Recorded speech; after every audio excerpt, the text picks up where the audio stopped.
నీకెంతసేపు కాళేశ్వరం కూలేశ్వరం అయిపోయింది అని ప్రాసలు పంచి డైలాగులు పిచ్చి పిచ్చి మాటలు ఇవాళ అన్ని నిక్షేపంగా ఉన్నాయి. ఒక నీ బుర్ర తప్ప అన్ని నిక్షేపంగా ఉన్నాయి.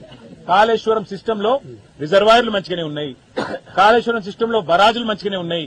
పంప్ హౌజులు మంచిగానే ఉన్నాయి. కెనాళ్లు మంచిగానే ఉన్నాయి. మొత్తం మోటార్లు మంచిగానే ఉన్నాయి. సబ్ స్టేషన్లు మంచిగానే ఉన్నాయి. అన్ని చక్కగానే ఉన్నాయి.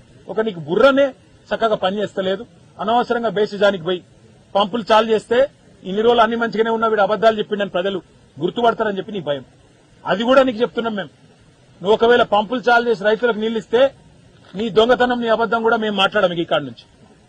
నువ్వు ఇన్ని రోజులు చెప్పిన బక్వాస్ మాటలు కూడా మేము కూడా మర్చిపోతాం. నువ్వు కూడా మర్చిపో. కానీ పంపులు చాలు చేయి.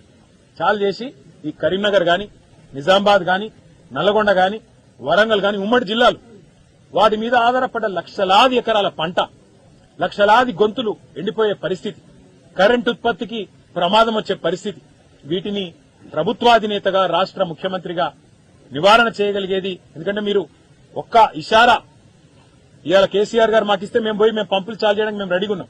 కానీ కేసీఆర్ గారు పెద్ద మనిషి, వారు మాకు చెప్పింది ఒకటే, సంయమనం పాటించండి, ప్రభుత్వం ఏం చేస్తుందో చూద్దాం అని చెప్పి కేసీఆర్ గారు మమ్మల్ని సంయమనం పాటించమని చెప్తున్నారు. నిజంగానే మరి వాళ్ళ రైతులు కనుక అనుకుంటే, రైతులు కనుక మరలబడితే రేవంత్ రెడ్డి నువ్వు ఆదర్శంగా తీసుకునే హిట్లర్.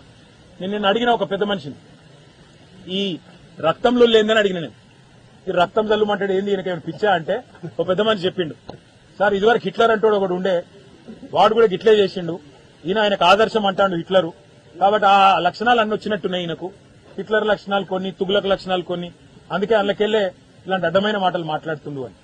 నిజంగా రక్తమే కావాలంటే రక్తం కూడా ఇస్తాం, తీసుకో, కానీ రైతులకు నీళ్లు ఇవ్వమని చెప్పి మళ్ళొకసారి చెబుతూ, మరి మా మీడియా మిత్రులతో కూడా ప్రార్థన, దయచేసి ఇన్ని జలాశయాలున్నాయి, దయచేసి మీరు కూడా మీ కెమెరా మిత్రులకు చెప్పి అక్కడ కన్నెపల్లి దగ్గర వృధాగా పోతున్న నీళ్లు మా మాట మీ మాట కాదు, మీరు కావాలంటే ఆ కెమెరా ద్వారా ప్రజలకు చూపెట్టాలని చెప్పి కూడా కోరుతూ